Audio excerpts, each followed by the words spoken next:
Assalamualaikum warahmatullahi wabarakatuh. Ini meringati tahun baru itu jelas salah ini. Ini bukan tahun baru ini. Tahun terakhir. Karena ini tanggal 29 ya. 29. Jadi ini meringati akhir tahun. Tapi karena rektornya itu orang bejo, lalah itu nggak ada yang nyoal kesalahannya. Jadi ini orang pinter sama orang bejo itu hebat orang bejo. Saya ini orang pinter, maka tahu kalau ini itu akhir tahun, bukan awal tahun. Tapi saya ada orang bejo, pinter saya tidak terekspos, sehingga orang tetap saja bilang ini peringatan awal apa? Tahun. Jadi menang orang bejo gitu. Ini akhir tahun apa awal tahun? Hari ini akhir tahun, berarti ini peringatan apa? Akhir tahun. Hanya orang bejo yang kesalahannya tidak dikoreksi. Jadi ini alhamdulillah. Jadi ya, tapi ini kesalahan yang tidak maksiat. Insya Allah dimaafkan Allah Subhanahu Wa Taala ini, karena kesalahan itu ada dua, ada kesalahan yang maksiat, ada kesalahan yang tidak maksiat. Saya punya komitmen terhadap agama ini. Baik tadi yang dikatakan Pak Rektor, ada unsur ulama, ada unsur habaib, ada unsur pengusaha, ada unsur birokrat. Di antara kenangan-kenangan saya dari Syekhina guru kita bersama Kiai Haji Maimun Zubair, beliau itu sering dawuh, sering ngendikan, dan itu saya sampaikan juga ketika 7 hari wafatnya Agus Robah, cucu Mbah Maimun, putra Agus Robah. Di antara yang beliau katakan itu adalah sok hak agama itu sing gawe pegawai negeri.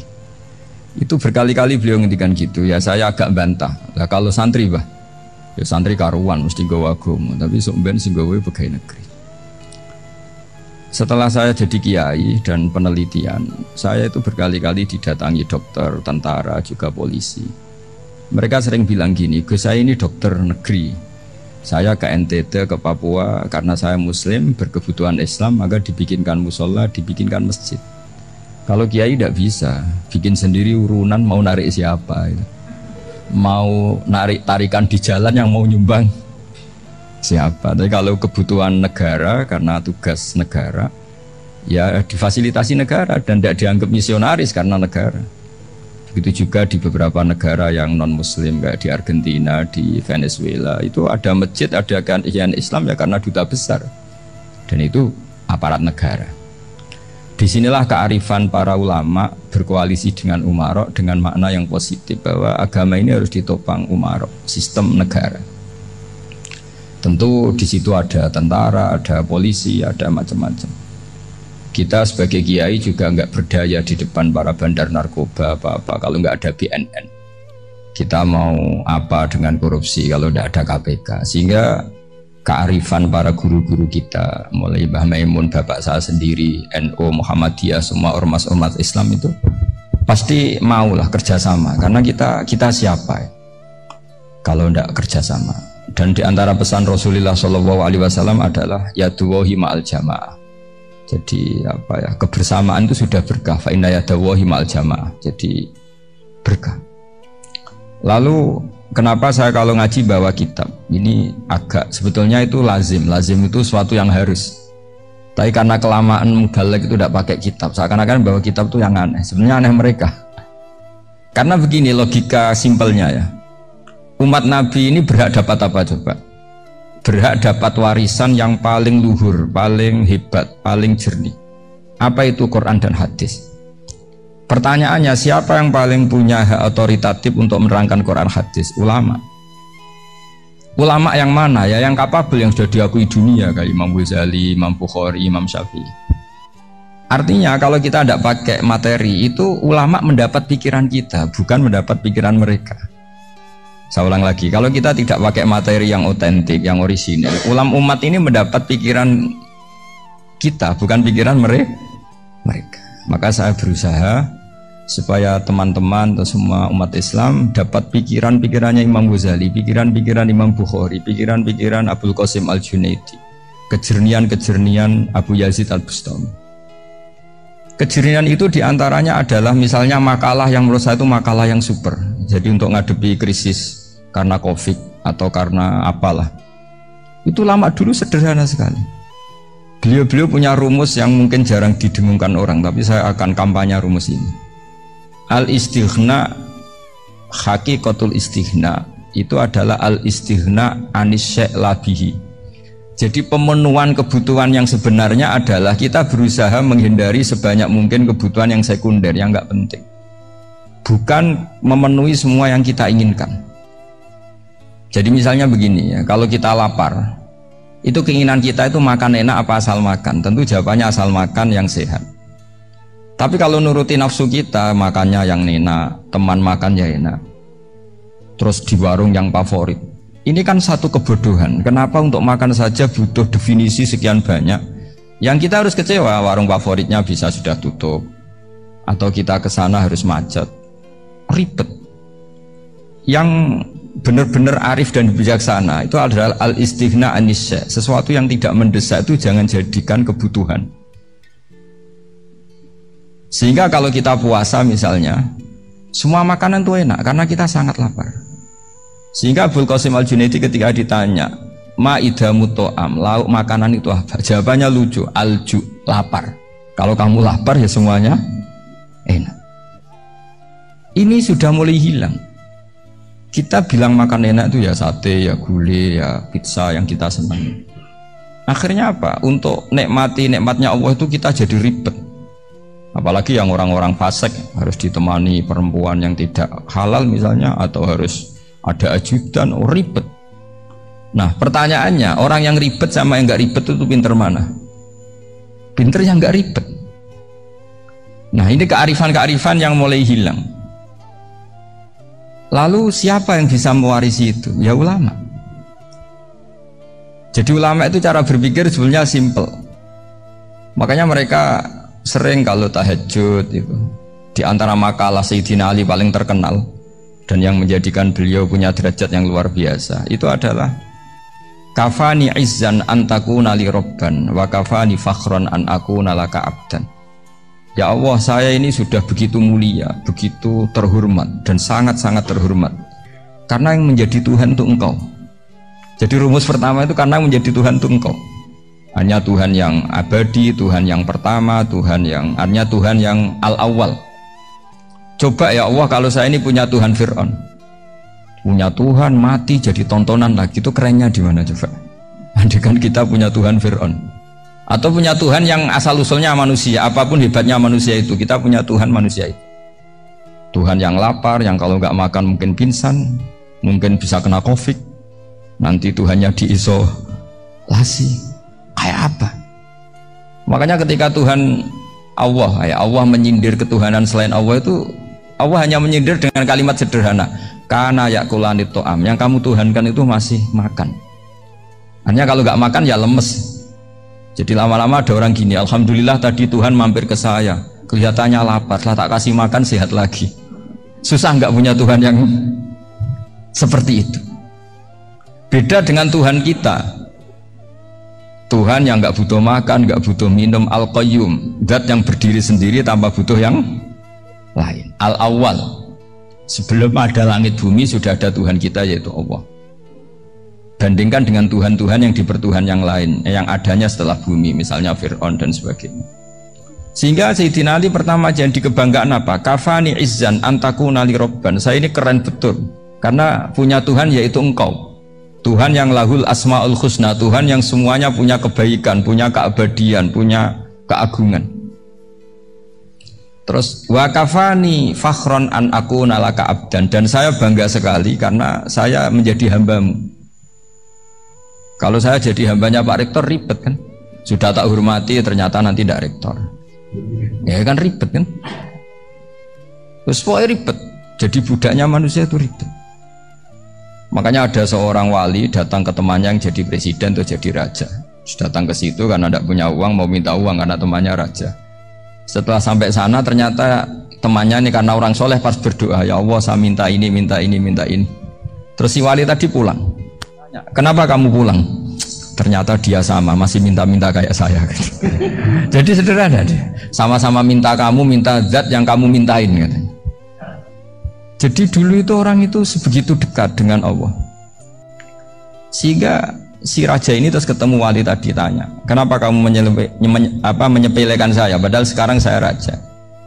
Terus ditanya sama wali tadi, karena temannya, kalau kamu di padang pasir tidak bisa minum dan harus minum 1 gelas, dengan ongkos kamu harus mengasihkan semua kerajaan kamu demi minuman itu. Pilih mana, minuman apa tetap jadi raja? Ya saya milih bisa minum. Saya tidak raja tetap hidup, tapi kalau nggak minum mati. Bagaimana Anda bangga dengan satu kerajaan sing la yusawi kak samain, yang tidak sama dengan segelas air.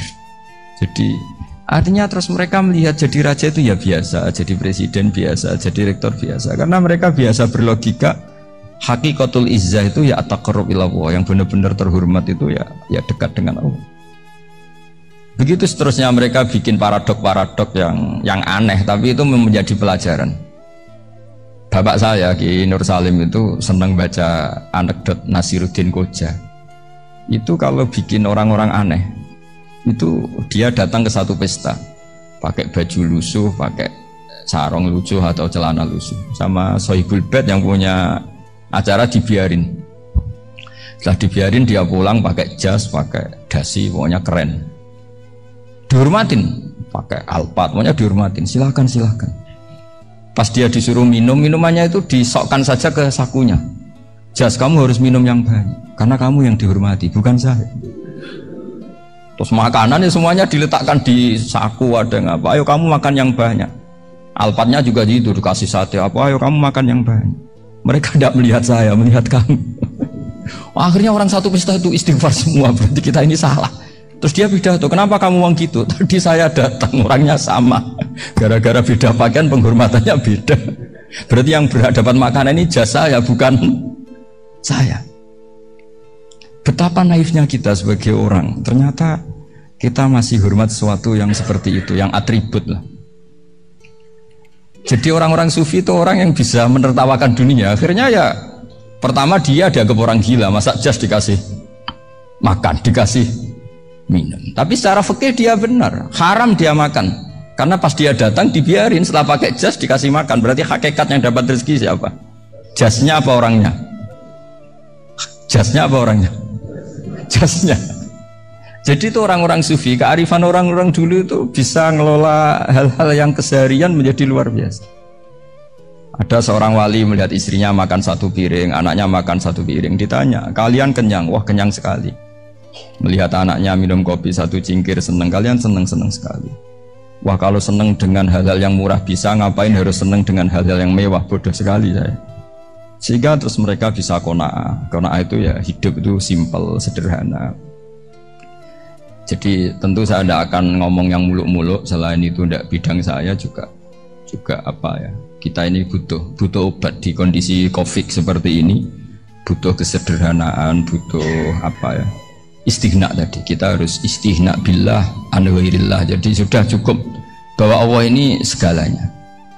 Sehingga tadi saya dengarin himnenya Unisula, yang paling saya kagum adalah dimulai dengan kalimat-kalimat thayyibah. Di antara tugas suci Nabi Ibrahim dan semua Nabi adalah wa ja'alaha kalimatam baqiyatan fi aqibih. Nabi Ibrahim itu Nabi yang diberi gelar Allah. Dia adalah Nabi yang menjadikan kalimat tauhid itu kalimat yang abadi.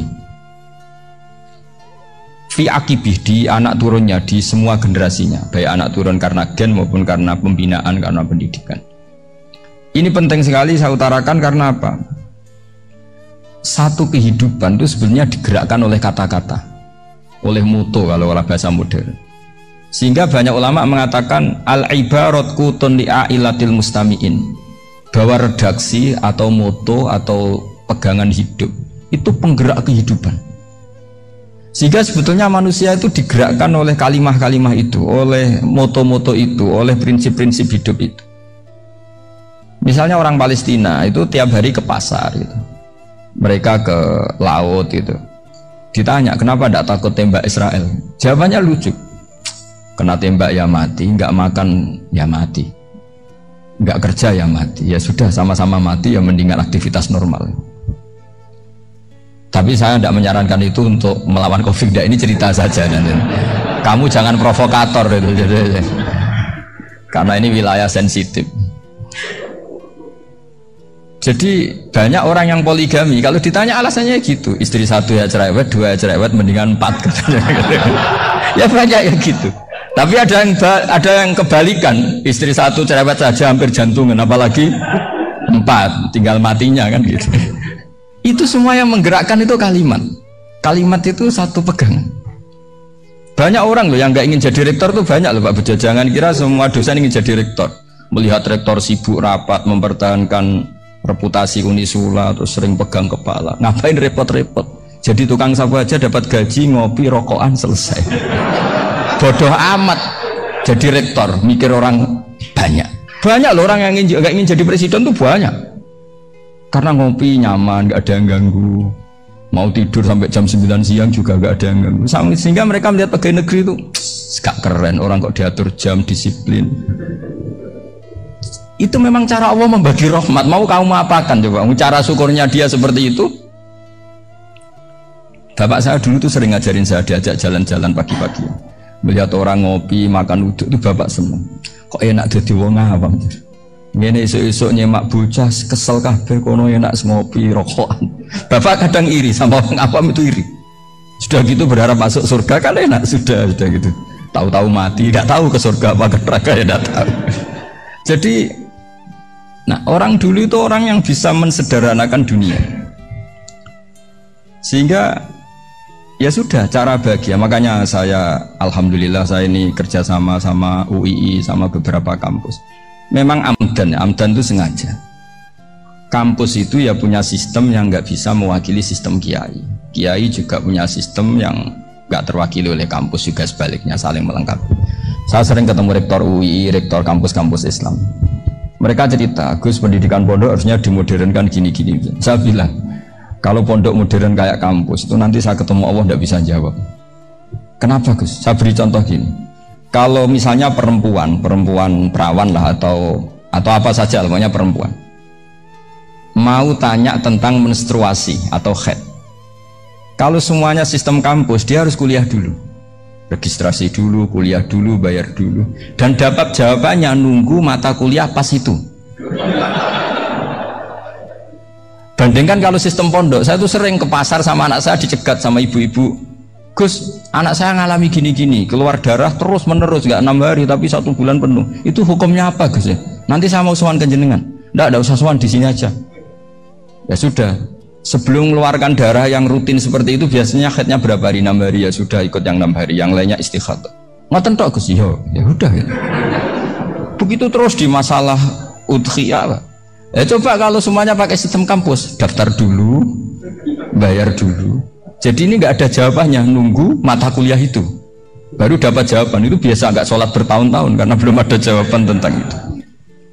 Ya itu kalau misalnya orang mati, tahunya cara apa memulasara jenazah itu nunggu kuliah dulu, pas mata pelajaran itu dulu, baru menangani orang mati. Berarti orang mati itu tergeledak semua.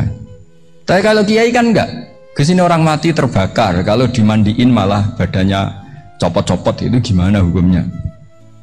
Ini ada orang mati Gus Kendat, ini disolati apa enggak? Ada orang mati apa itu oplosan ya kan? Itu disolati enggak? So sering ditanya gitu. Gak usah registrasi Pak Rektor, gak usah registrasi, gak usah daftar, gak usah seminar. Makanya kalau orang kampus wani kiai itu ya kualat tenang gitu, karena ini yang on time ya.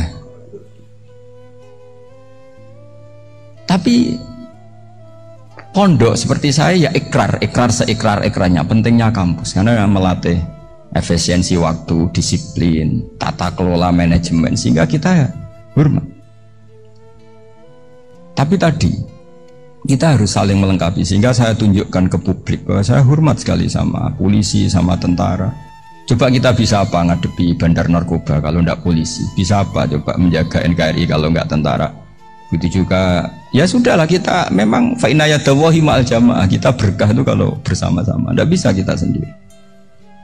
Nah lalu orang kayak saya itu ya beberapa kali sebetulnya saya itu ditawanin jadi dokter honoris causa apa. Kekhawatiran saya satu Pak Bejo, takut pas gak punya uang itu dokter gak di duit kan gak pantas gitu. Jadi repot gitu, daripada beban lah sudah lah, nggak usah dokter. Jadi kalau nggak punya uang ya pantes, terus kalau ngebis ya pantes, suatu saat kalau mati nggak ada yang hadir ya pantes, nggak dokter gitu. Kalau sudah dokter kok masuk neraka, dokter kok masuk neraka kayaknya, apalagi rektor kampus Islam kok masuk neraka itu kan kok kayak agak pas itu. Misalnya rektor Unisiola ditanya Mungkar Nakir nggak bisa kan, kayak gimana gitu. Makanya harus sering ngaji saya supaya nggak malu di depan Mungkar Nakir. Masa rektor ditanya Mungkar Nakir nggak bisa. Harus berani bentak, ini saya rektor loh Pak Mungkar Nakir. Masa kalau wali-wali dulu berani. Masyhur di cerita wali-wali ditanya marabbuka manabuka. Saya ini guru tauhid. Kok kamu tanya marabbuka manabuka, yang ngotok. Kok kamu tidak pernah ngaji, enak aja tanya. Jadi wali-wali itu ya rileks ngadepi mungkin.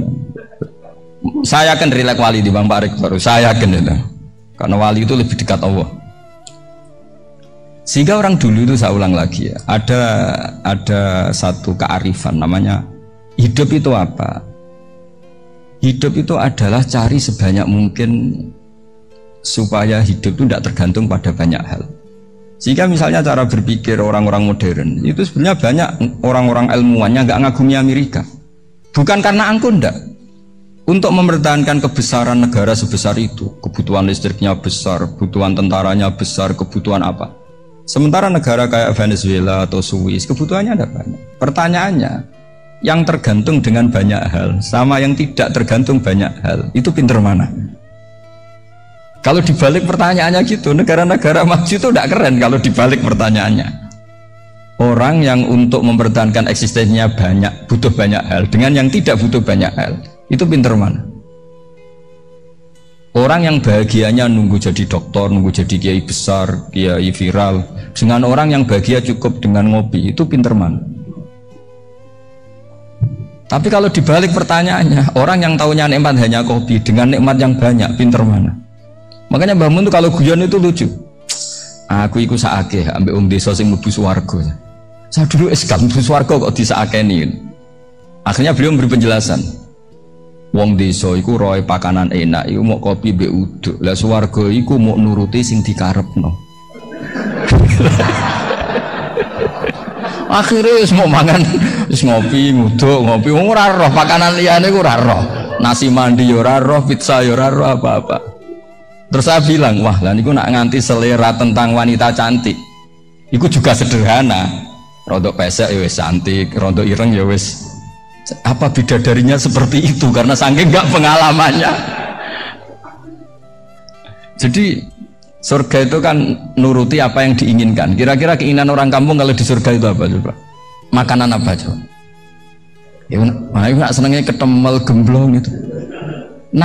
Artinya malaikat lebih suka nangani surganya orang-orang kampung timbang Pak Rektor. Ini sudah ribet ini. Makanan apa saja sudah dicoba ya. Terus kalau di mall tahu orang macam-macam, seleranya macam-macam pasti itu. Enak mana kalau sampai jadi malaikat pelayan surga? Suka ngelayani orang kampung apa yang orang kota? Orang kampung kan. Jadi ya itu guyon ya, guyon tapi itu menjadi pikiran kita bahwa orang yang banyak kebutuhan itu sebetulnya banyak kebodohannya karena menggantungkan kebahagiaannya dengan banyak hal.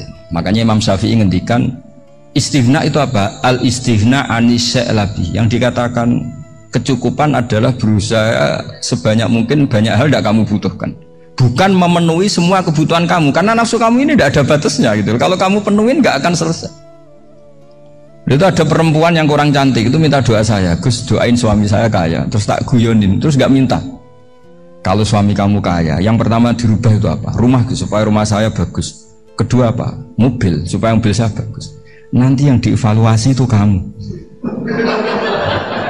Mobil bagus, Alphard, rumah mewah, istrinya kamu, pasti itu dievaluasi. Langsung nggak usah sudah gini aja.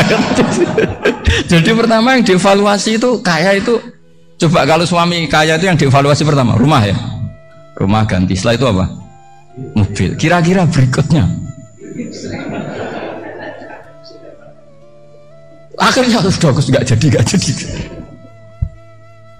Nabi Ibrahim itu pernah minta umur panjang.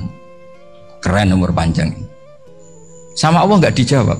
Datang orang tua itu mertamu ke Nabi Ibrahim, terus disuguhi dikasih kurma. Apa itu? Kok kurma apa? Anggur yang sudah matang sekali, sudah dimakan. Setelah dimakan meler keluar lagi, dimakan lagi meler lagi.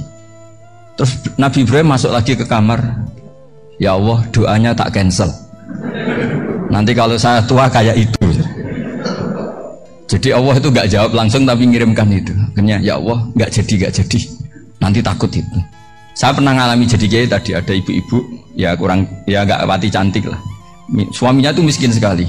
Minta doa saya supaya kaya. Bareng tak kasih pertimbangan itu udah nggak usah nggak jadi itu.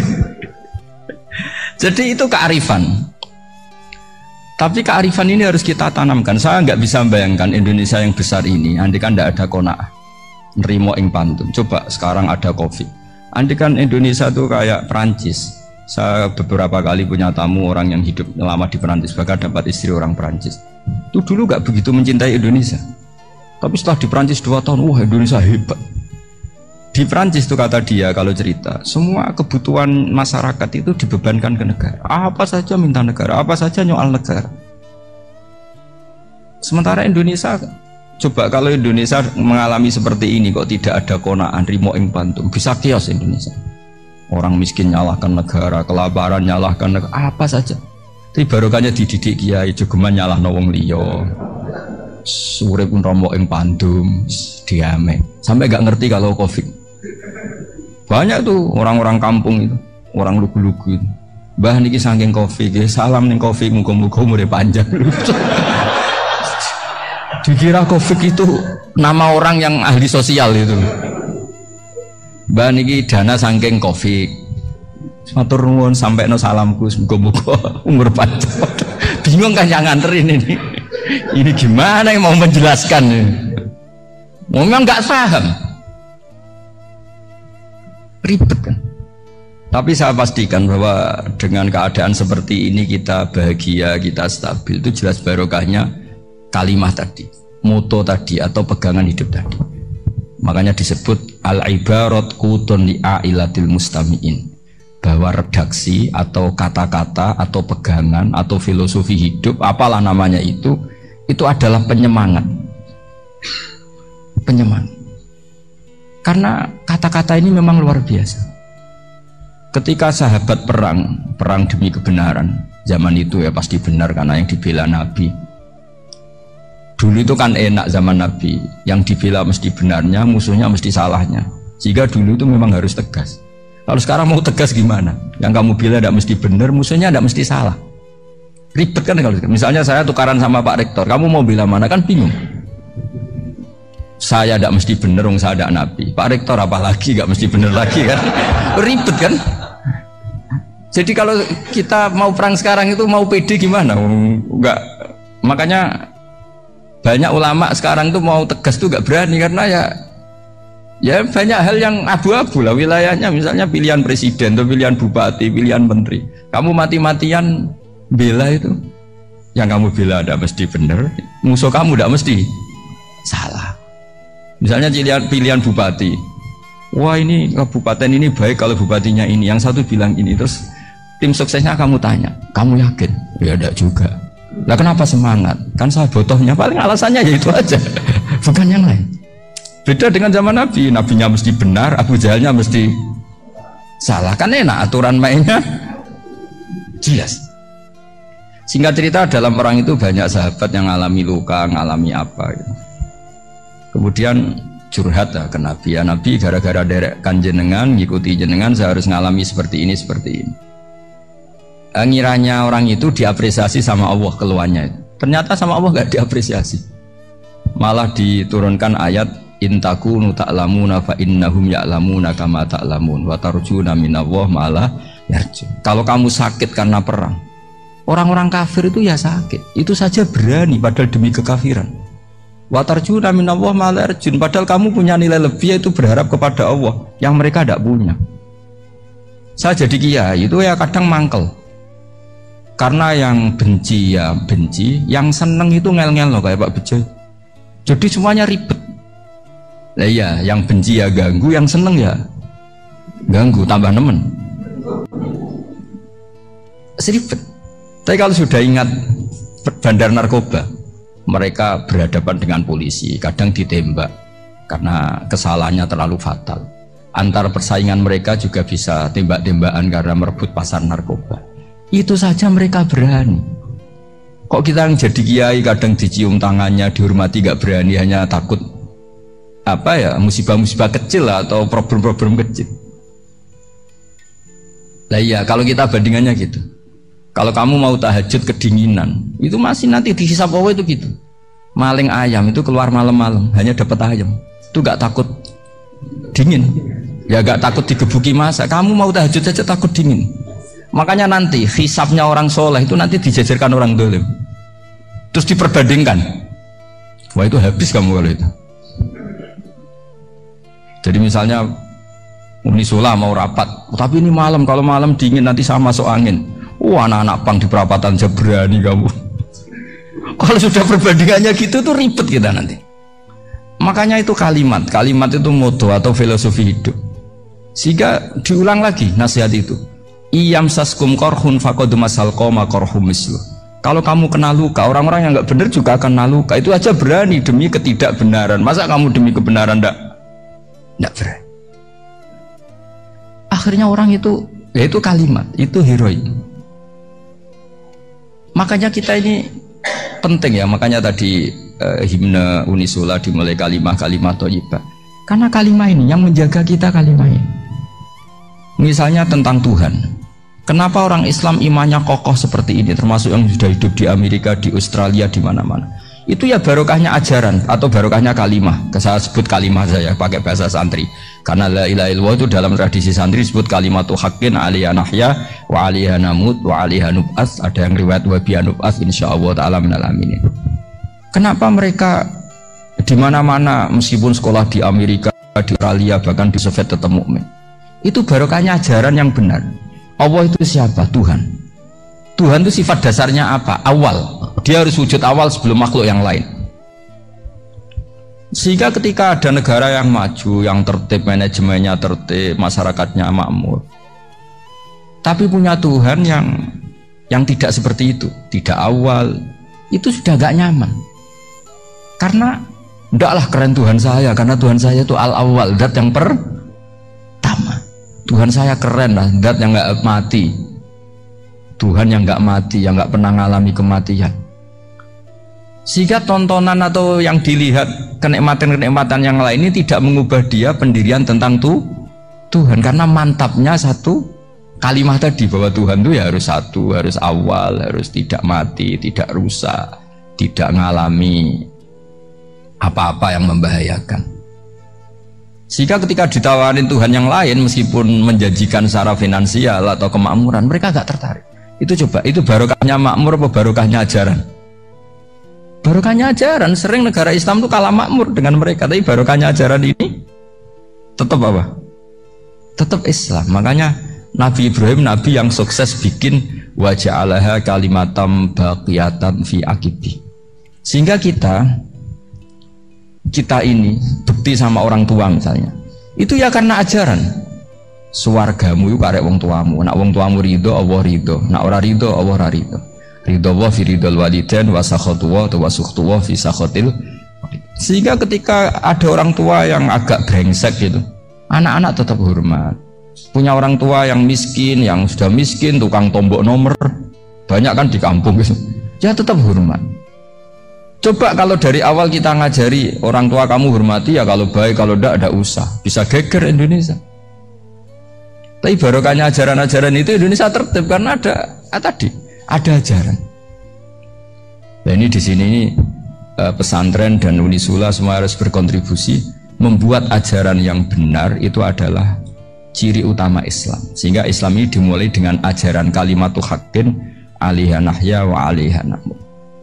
Sehingga kita tenang seperti ini. Saya ini termasuk kiai yang tenang, meskipun kata orang banyak saya ini kiai besar, tapi termasuk kiai yang paling tenang, termasuk yang paling tenang. Karena saya ini pakai mazhab orang-orang hebat. Saya berkali-kali cerita, orang kayak Imam Syafi'i itu orang yang luar biasa. Saya berkali-kali cerita, orang yang tadi nyium tangan kamu ya Imam Syafi'i di belakang tuh ngerasani kamu, menghujat kamu? Jawabannya enak saja. Berarti saya alhamdulillah orang yang wibawa, buktinya di depan saya nggak berani. Jadi enteng saja. Diceritain sebagian kampung, sebagian separuh dari warga kamu itu nggak suka kamu. Ya bagus lah nggak suka saya, nggak akan utang duit saya. Di mana-mana orang utang tuh karena teman dekat. Kalau nggak seneng pasti minimal nggak utang, nggak pinjam mobil, nggak pinjam apa. Berkah mana yang seneng sama yang gede? Jadi dianggap enteng saja. Semua yang dialamin dianggap enteng saja. Misalnya punya istri pemarah, ya baguslah marahin suami. Kalau marahin tonggo malah ribet. Jadi kamu harus terima kasih kalau dimarahin istri. Baguslah marahin saya mah, kalau marahin tonggo ribet. Jadi enteng saja. Tapi kita sekarang itu karena nafsu ya, sehingga menghadapi hidup ini ribet. Ulama dulu kalau mau mati itu senengnya bukan main. Sudah lama saya ini ingin gak maksiat. Kayaknya gak maksiat paling efektif itu mati. Ya tidak apa-apa Gusti, kalau sebaiknya mati ya mati aja. Enteng saja. Jadi melihat kematian itu akhir dari segala keburukan atau potensi keburukan. Apapun baik kita sekarang, suatu saat mungkin kita gak baik. Yang bisa menghentikan ketidakbaikan atau potensi ketidakbaikan itu apa coba? Mati kan? Berarti mati itu mengerikan apa menyenangkan? Mesti kamu tidak berani menjawab. Meskipun secara ilmu kamu berani, tapi secara rasa agak berani kan?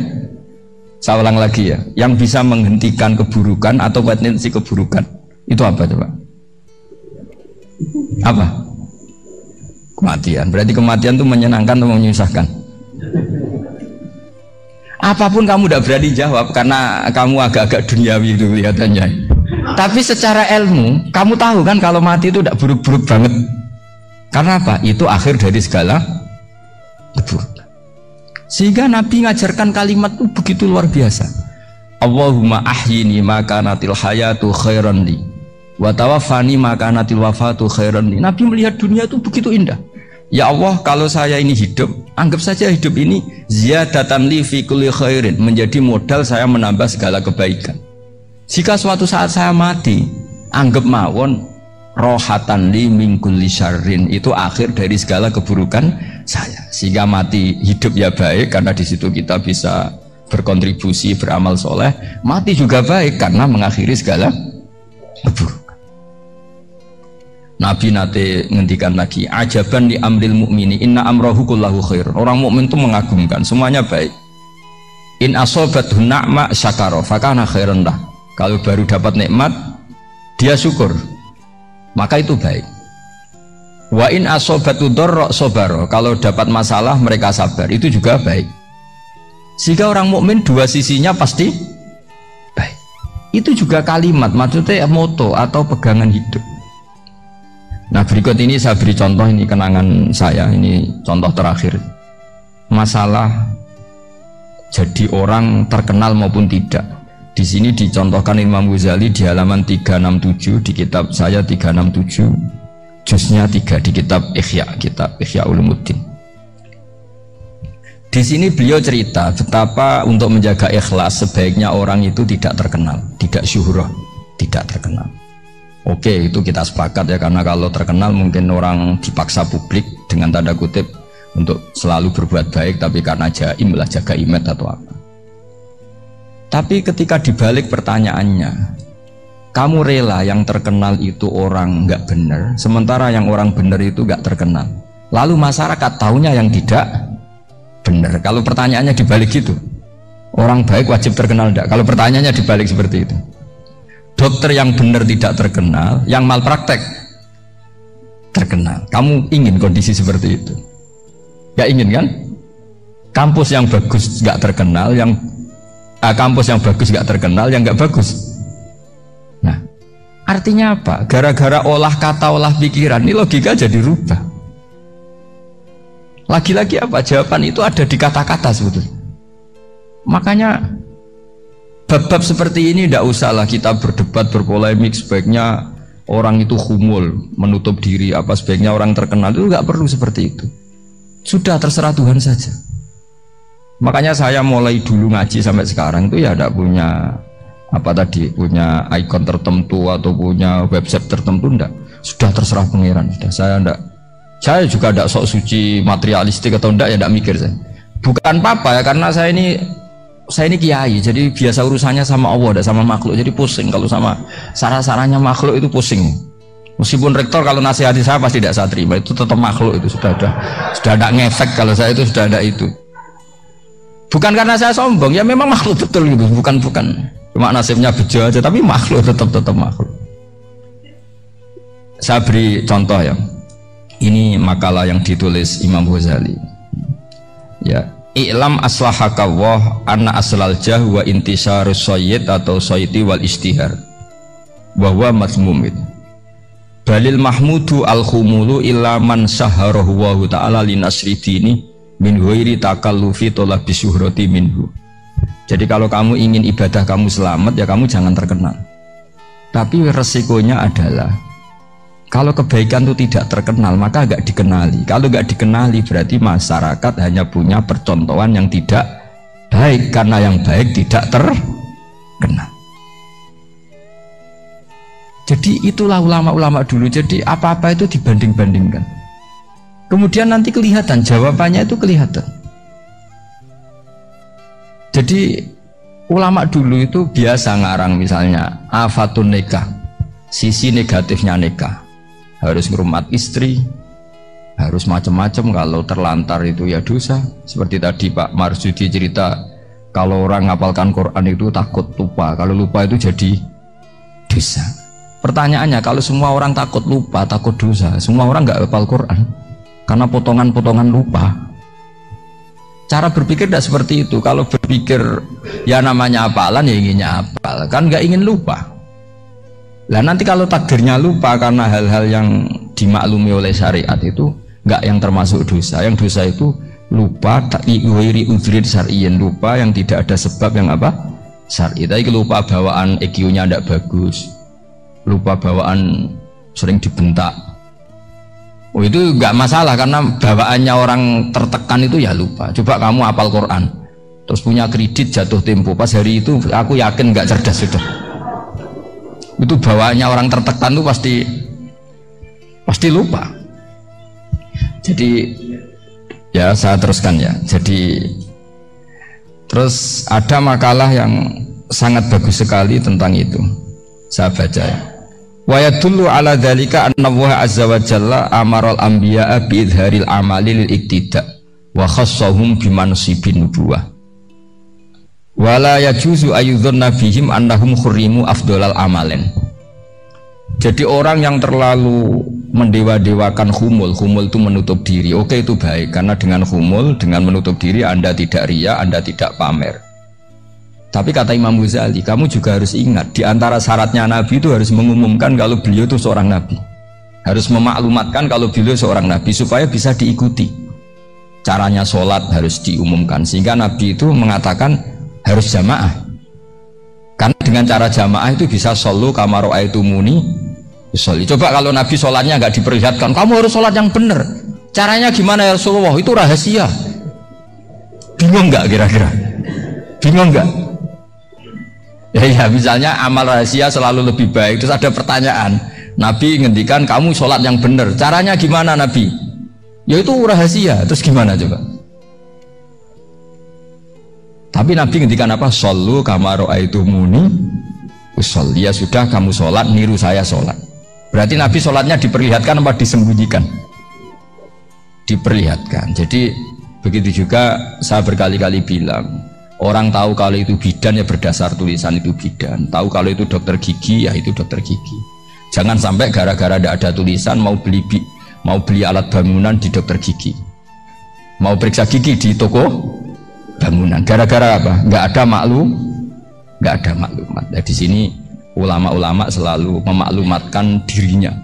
Termasuk Imam Ghazali ketika ngarang kitab dinamai Ihya Ulumuddin, bahwa kitab ini bisa menghidupkan ilmu-ilmu agama yang mulai hilang. Begitu seterusnya. Jadi ini ngaji ya. Jadi orang itu harus ngerti ya. Jadi jangan nuruti emosi sendiri atau logika sendiri bahwa saya suka humul, ya monggo, agama Islam menyediakan sarana itu. Uzlah itu ya punya sisi kebaikannya sendiri.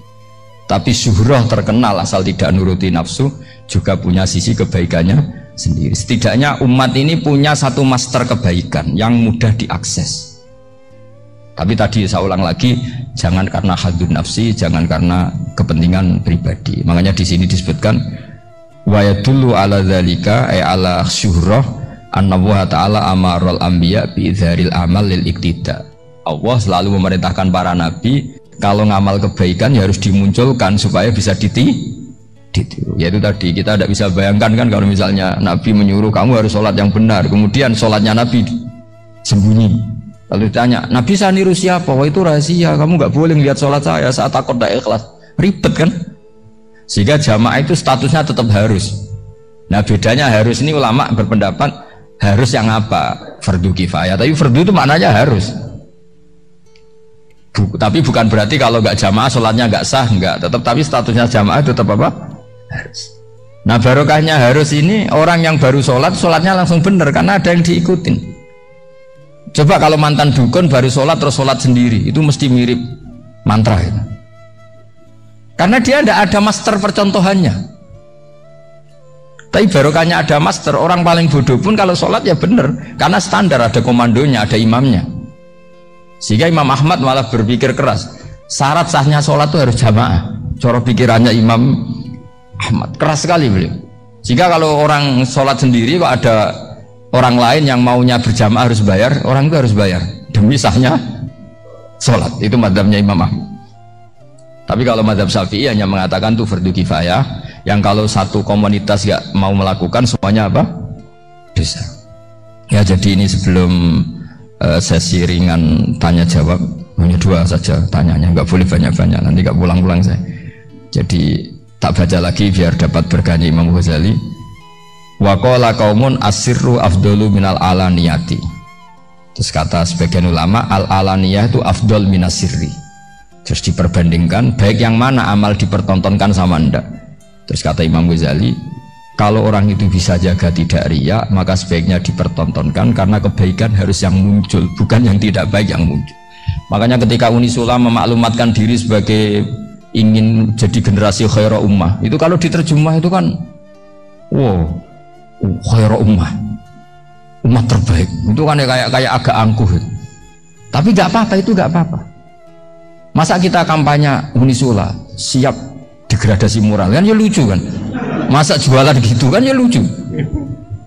Ya sudah, kita memang ingin mengkhidmati ummah, berbakti dengan umat, membantu supaya jadi generasi khairah ummah.